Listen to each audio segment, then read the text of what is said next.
आमी आसा फोण्या नागा मजिदीच्या ऑपोजीट ते म्हटल्यारूच कुट्टी खांडेपार जी पंचायत आसा त्या एरियेक आनी ते एरियेक आमी फाटल्यान तुमकां दाखयले आनी आमी तुमकां विज्युअलूय बी दाखयल्लें आसा। हो जो नालो जो आसा हो नालो कुट्टी पंचायतीक साकून डायरेक्ट जी फोंडेची जी म्युन्सिपालिटी आसा ह्या म्युन्सिपालिटीच्या एरियेन वतात। पूण हेजेर खंय तरी पंचायतीनूय बी लक्ष घालपाची गरज आसा, हेल्थ डिपार्टमेंटानूय बी हेजेर लक्ष घालपाची गरज आसा। कारण हांगासर जर आमी पळयलें आसत जाल्यार पुराय हांगासर घाणी पडलेल्यो आसात, हांगासर रावपाक जायना। हांगासर लोकांची लोकवस्ती आसा, लोक हांगासर रावतात। आमी म्हणटात की मलेरिया जो आसा हो मोठ्या प्रमाणात वाडटात। हेजें कारण जर कितें आसलें जाल्यार तें कारण हें जावन आसा।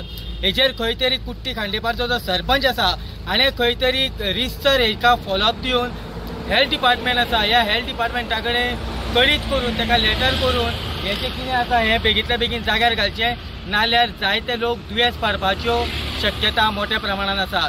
फोंड्या साकून हांव दिनेश नायक, इन गोवा।